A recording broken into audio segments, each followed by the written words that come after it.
오늘 우리에게 주시는 하나님의 말씀은 창세기 37장 5절에서 11절까지 말씀입니다. 창세기 37장 5절에서 11절까지 말씀을 교독하시되 마지막 절은 같이 읽도록 하겠습니다.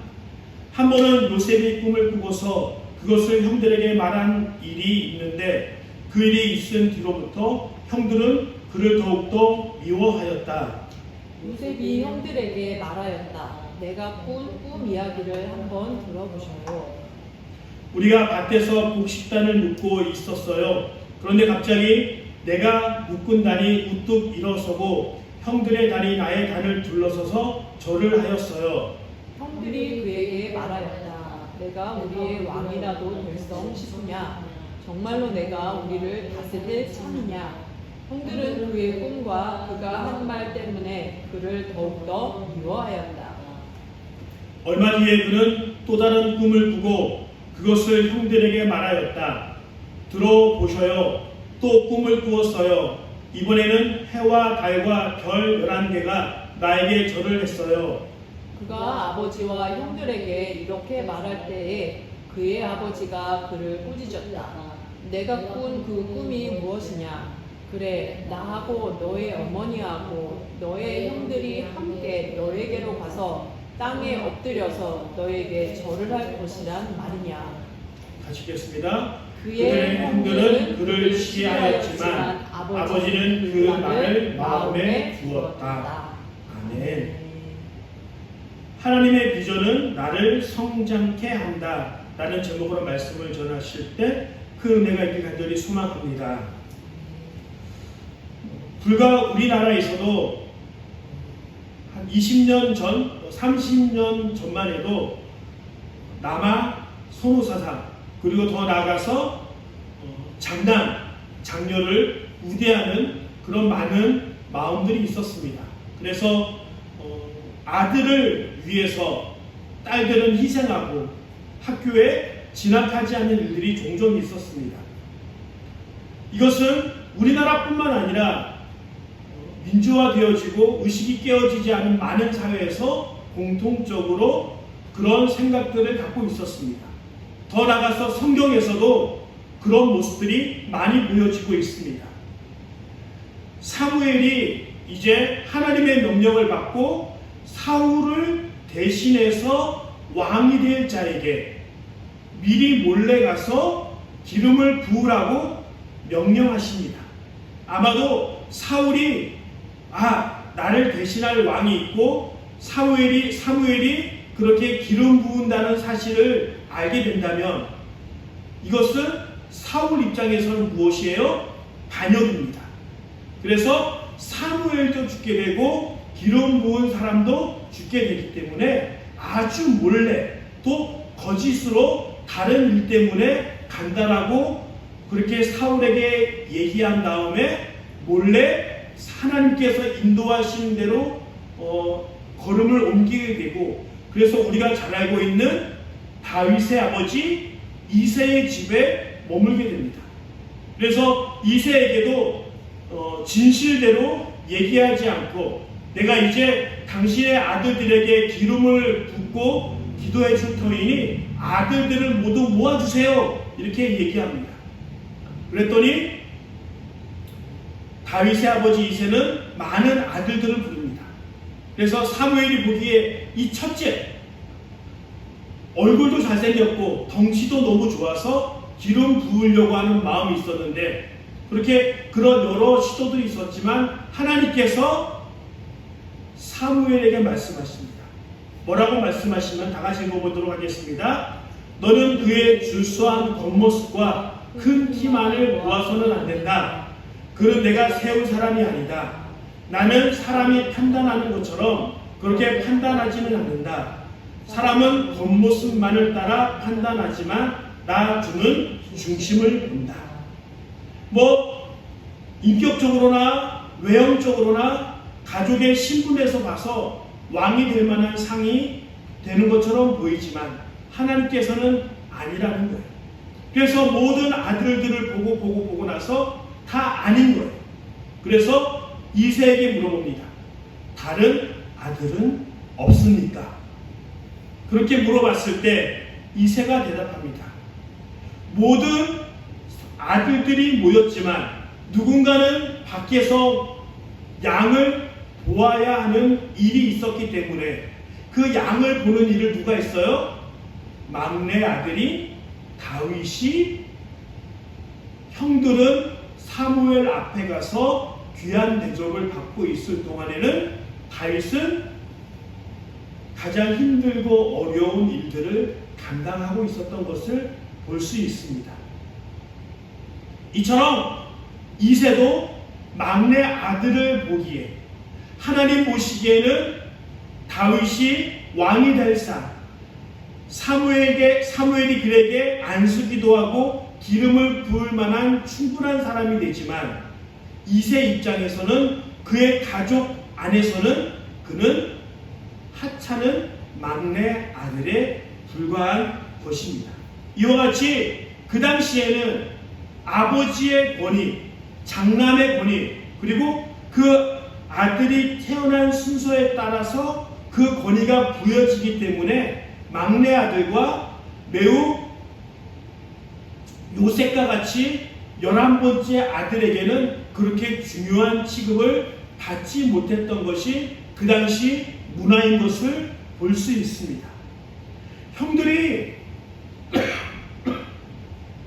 얼마나 요셉을 싫어했냐면 그 전에도 말씀드린 것처럼 아버지 야곱이 특별히 요셉만 이뻐하고 사랑하고 채색 옷을 입힘으로 아무래도 더 이쁜데 그런 특별대접, 또 형들이 실수하거나 잘못한 행동을 했을 때 그것을 쪼르륵 쫓아가서 아버지에게 일러 바치는 그 행동만으로도 충분히 싫고 미운데 이제 거기에 더해서 요셉이 꿈을 꿉니다. 근데 그 꿈의 내용이 무엇이었냐면 그것은 바로 형들이 자기에게 절을 하는, 바로 이것은 절한다는 것은 요셉이 다른 형들보다 더 높은 위치에 올라간다고 여길 수 있는 그 꿈을 꾸었고, 또 그 형제들 뿐만 아니라 어머니와 아버지조차도 그에게 절을 할 수밖에 없는, 어머니와 아버지조차도 그 아들 요셉에게 절을 할 수밖에 없는 높은 위치에 오른다는 꿈을 이야기한다면 얼마나 그 형들은 요셉을 싫어하며 미워했을까요? 그래서 오늘 성경에 보면은 요셉이 이 꿈을 꾸었을 때, 이 두 가지 꿈을 꾸었을 때 형들은 더욱 미워하였다. 그 꿈 이야기 때문에 더욱 미워하였다라고 하는 그 내용이 두 번이나 나옵니다. 이만큼 이것도 미운데 그 꿈조차도 더 미워지는 마법이 요셉에게 일어났던 것입니다. 그런데 중요한 것은 이 꿈은 지금 요셉이 꾼 것이 아니라 누가 그 꿈을 요셉에게 준 거예요? 하나님께서 요셉에게 주신 것입니다. 사람의 생각은, 사람의 결정은 완벽하지 않습니다. 뭔가 내가 결정을 했을 때 우리는 한 사람은 기뻐할 수 있고 한 사람은 그 결정에 따라서 싫어하거나 손해볼 수 있어요. 이와 같이 사람이 결정하고 사람의 생각은 모든 사람을 만족해 하며 모든 사람에게 이익을 가져다 줄 수는 없어요. 그래서 사람은 누구에게 더 이익이 가는 것이 좋은 것이냐, 더 많은 공동체에 이익을 가는 것이 좋은 것이냐. 그래서 권력이라는 것은 그 결정을 내가 좋은 대로, 내가 원하는 대로 결정을 내릴 수 있는 것이 권력입니다.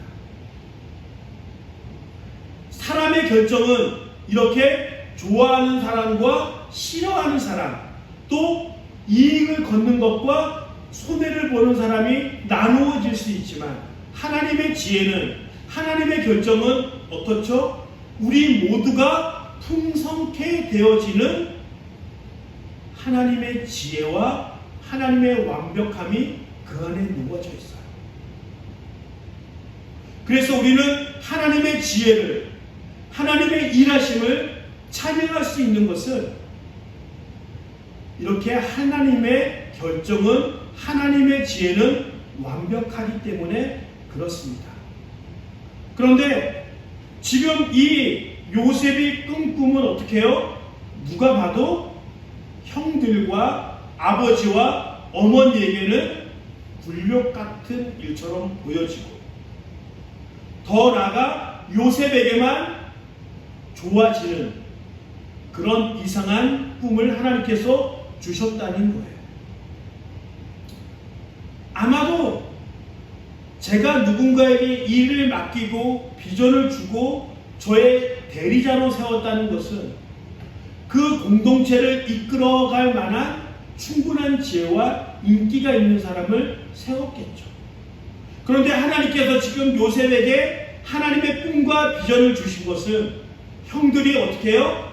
더욱더 싫어할 만한 요셉에게 그 꿈과 비전을 허락하신 것이고, 요셉이 싫기 때문에 그 비전과 그 꿈이 무엇이든 형들은 그것을 받아들인 것이에요? 아니면 그것을 거절하게 되었어요? 거절하게 되었다는 것입니다.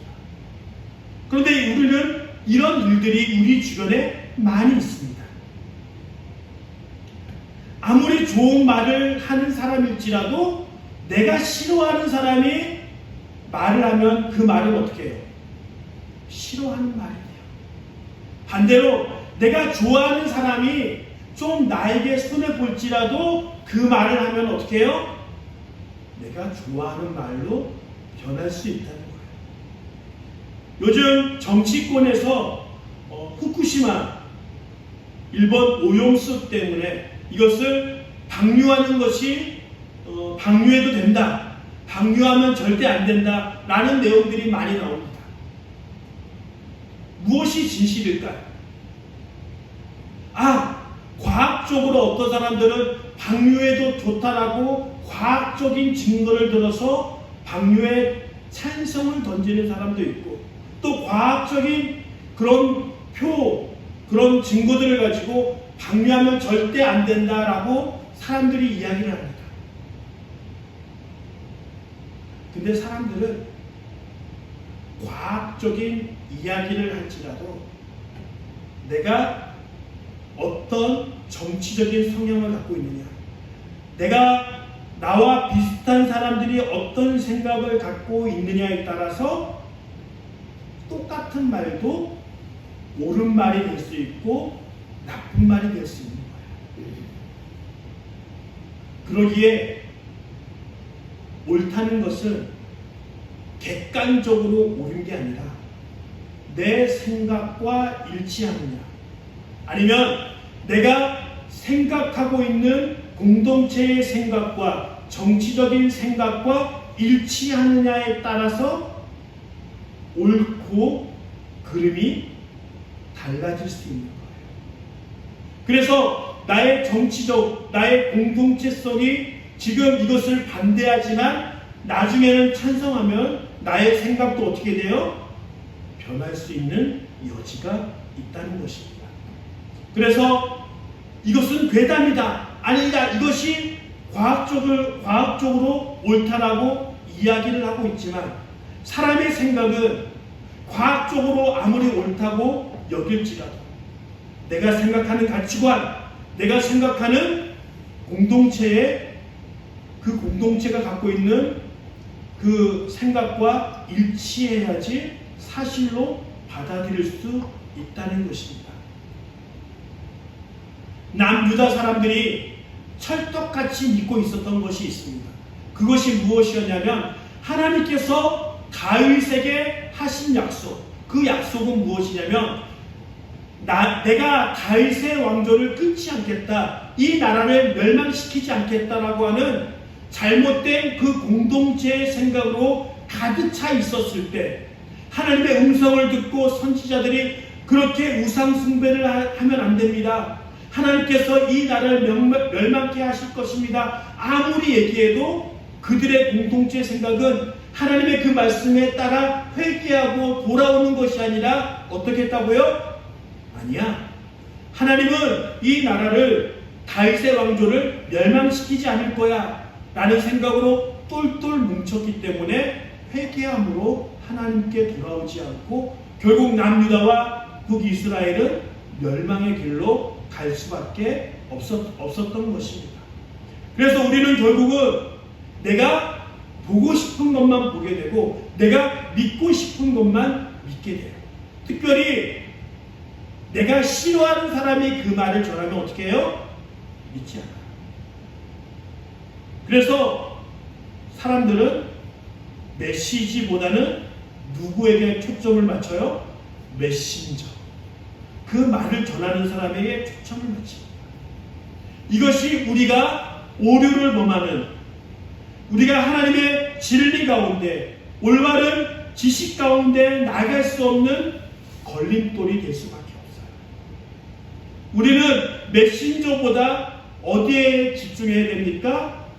메시지에 집중해야 합니다. 하나님의 말씀이 어디에 있느냐? 비록 내가 좀 싫어하고 나와 맞지 않지만 그 말이 옳다면 그것을 인정해 줄 수 있어야 합니다. 인정한다는 것은 그 메신저를 인정하는 것이 아니라 메신저가 전하는 메시지를 인정한다는 것. 우리 모두가 어떤 사람이 전했던지 하나님의 메시지에 올바르게 반응하며 회개하며 믿음으로 나가는 우리 성도님들에게 간절히 소원합니다. 그런데 중요한 것은 지금 하나님께서 요셉, 17세의 요셉, 근데 그 17세 요셉은 어떤 요셉이에요? 형들에게 미움받는 요셉에게 하나님의 말씀이, 하나님의 메시지가, 하나님의 비전이 그에게 임했다는 거예요.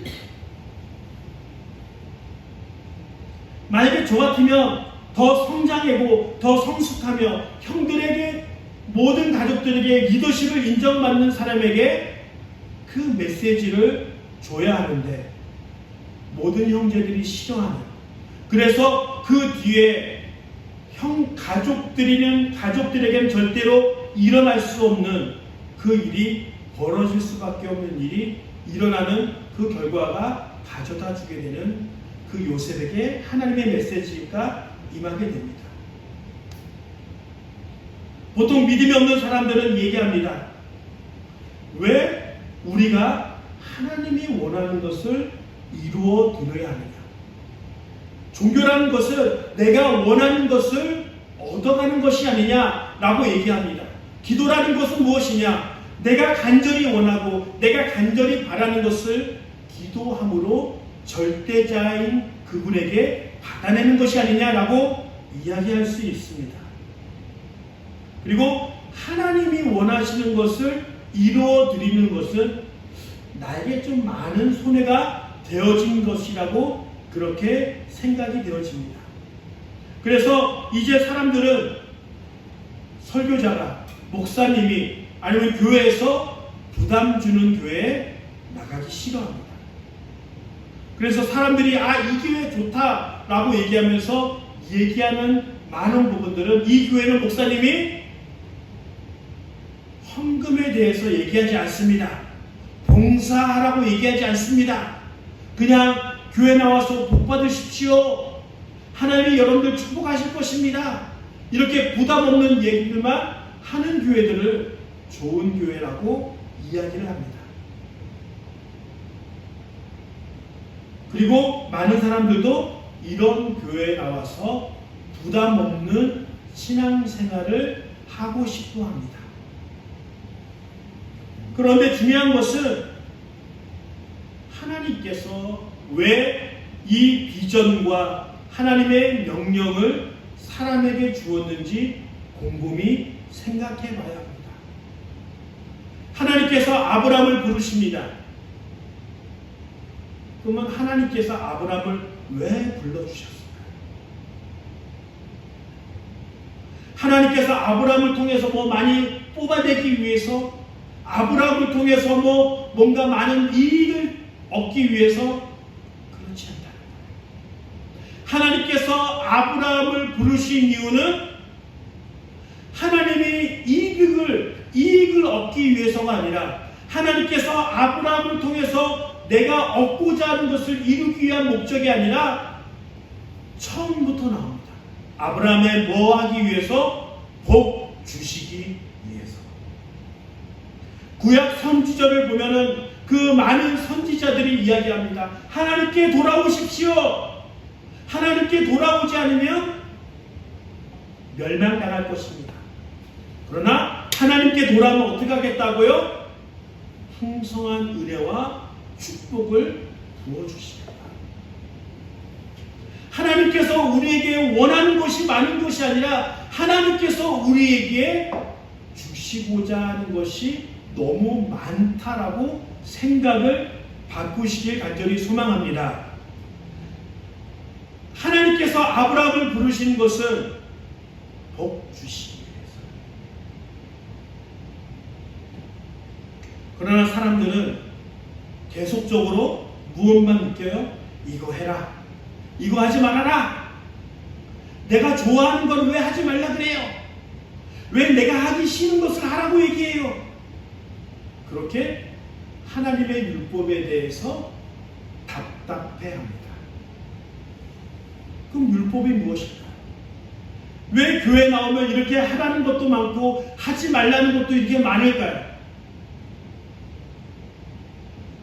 우리가 부모님께 연락 자주 드려라, 부모님께 잘해드려라, 용돈도 드려라, 이런 이야기들을 종종 합니다. 근데 이 이야기를 가장 중심이 되는 사상이 무엇이냐면 부모님을 어떻게 하라는 거예요? 사랑하고 공경하라는 거예요. 부모님을 사랑하고 공경하라고 얘기하면서 부모님을 사랑하고 공경하는 마음이 없기 때문에 어떻게 하는 거예요? 어떻게 하는 것이 부모님을 사랑하고 공경하는 일이냐면 매일 연락드려라, 용돈을 드려라. 이렇게 부모님을 공경하고 사랑하는 방법들을 하나하나 이야기해 줍니다.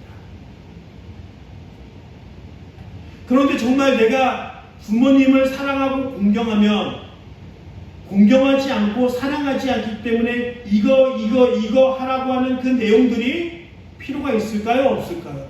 필요가 없는 거예요. 나는 매일 부모님께 전화하기 싫은데 매일 전화해야 돼. 에이, 전화, 예, 잘 계시죠? 힘들어. 이렇게 반응합니다. 그런데 진짜 부모님을 사랑하고 공경하면 그 마음이 통하기 때문에 매일 전화하지 않아도 돼요. 용돈을 드리지 않아도 돼요. 왜? 서로가 서로를 사랑하고 공경하는 마음이 느껴지기 때문에. 율법은 이와 같은 거예요.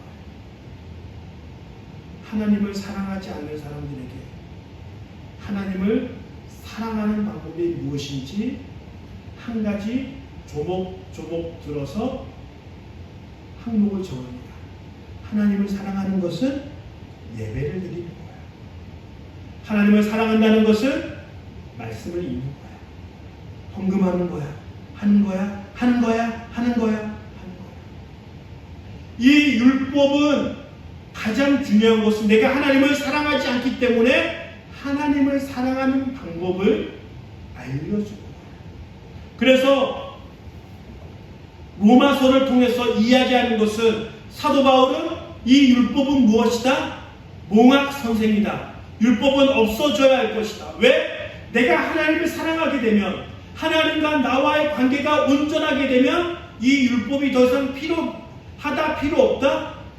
필요 없어지게 되는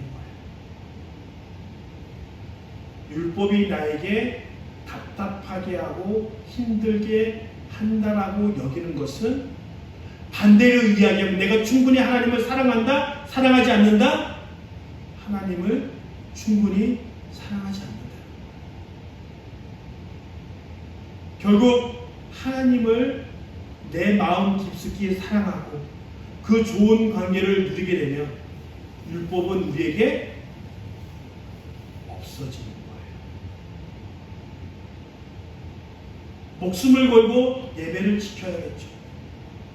11절을 꼭 들어야겠죠. 성경 말씀을 꼭 읽어야겠죠. 맞습니다. 그러나 내가 진짜 예수님을 사랑한다면, 내가 진짜 예수님과 깊은 관계를 맺고 있다면 율법으로 여겼던 모든 것들에서부터 자유로울 수 있는 거예요. 그래서 복음은, 예수님은 우리에게 무엇을 주시기 위해 이 땅에 오신 거예요? 자유를 주시기에 이 땅에 오신 거예요. 교회 안에서 내가 아직까지 매여 있다면, 그 매여 있는 곳에 답답해 한다면, 이런 하나님과 깊은 관계를 깨닫지 못하고 내가 이 조항을 지키려고 하는 것, 그것에 집중했기 때문에 그렇습니다. 제가 간절히 바라는 것은 우리 모두가 하나님을 사랑하고 그 율법의 모든 조항들을 그 조항으로부터 자유롭게 되어지는 그런 귀한 축복이 있길 간절히 소망합니다. 그래서 주일 예배를 드리고 헌금을 드리고 말씀을 읽는 것이 더 이상 조항이 아니라 사랑의 표현이 되는 거예요. 그런데 중요한 것은 이 하나님의 목적과 비전은 하나님을 위한 것이 아니다라고 말씀드렸습니다. 이 하나님의 목적과 비전은 나를 위한 거예요. 나를 성장시키는 거예요.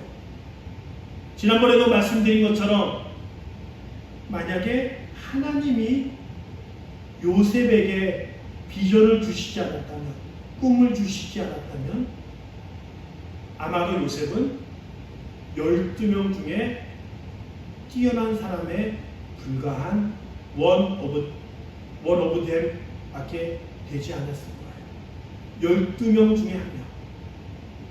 그러나 하나님께서 요셉에게 꿈을 주셨기에 열방 가운데, 애국 가운데 1인자로 세워주신 거예요. 결국 하나님의 꿈과 비전은 하나님의 소원을 들어주는 것도 있지만 그것보다 더 위대한 것은 하나님께서 주신 꿈과 비전을 통하여 그 사람을 최고의 사람으로 만들며 그 사람의 성품과 재능과 능력을 성장시키는 위대한 것으로 활용되어진다. 내가 아직 성품적으로나 능력적으로나 재능적으로나 성장하지 않았다면, 아직까지 내가 하나님의 위대하신 비전을 온전히 이루어드리지 않았기 때문에 그렇습니다. 나의 성품이나 나의 재능이나 나의 능력을 업그레이드 시키고 더 성장시키고 싶다면 우리는 더 하나님께 기도해야 하며 하나님께서 나에게 원하시는 꿈과 비전을 이루기 위해 최선을 다한다면 그것이 나를 성장케 하고 나를 성숙케 하는 유일한 길임을 우리는 깨달아야 합니다. 아직 내가 고쳐지지 않은 많은 습관들이 있습니까? 이것은 내가 하나님 앞에 온전히 헌신하지 않았고 하나님의 꿈을 이루어드리기에 충분히 노력하지 않았기 때문에 그렇습니다. 하나님의 비전은 나쁜 신처럼 하나님만 배부르며 하나님이 원하는 것만 이루어지는 그런 노예로서의 사람의 부르심이 아니라 하나님이 사람을 축복하고자 하시는 축복의 부르심으로 그에게 하나님의 비전을 주시는 것을 믿기 원합니다. 성경의 인물들은 언제나 그의 시작은 성품으로나 재산으로나 인성이나 능력이 모두 미비했을 때 시작이 됩니다. 그리고 하나님의 비전과 하나님의 말씀을 이루어가면서 그도 성장하고 그가 복받고 그가 하나님의 위대한 사람으로 존경받게 되는 일이 되어집니다. 가끔 사람들은 하나님이 사람의 도움이 필요한 하찮은 존재로 여길 때가 많이 있습니다. 하나님은 우리를 필요로 하지 않고 하나님이 원하시는 모든 것들을 이루시는 위대한 하나님이십니다. 할렐루야! 하나님께서 우리에게 일을 맡기신다는 것은 하나님의 유한함 때문이 아니라 하나님의 무한하심으로 사람에게 축복하시고 복 주시기 위하여 우리에게 비전을 주시는 것입니다. 우리가 성장하기를 원한다면, 우리가 하나님께 나아가기를 원한다면 하나님 앞에 우리 자신을 온전히 드리며 하나님께서 인도하시는 대로, 이끄시는 대로 우리가 그렇게 나아가는 믿음의 삶을 살길 간절히 축원합니다.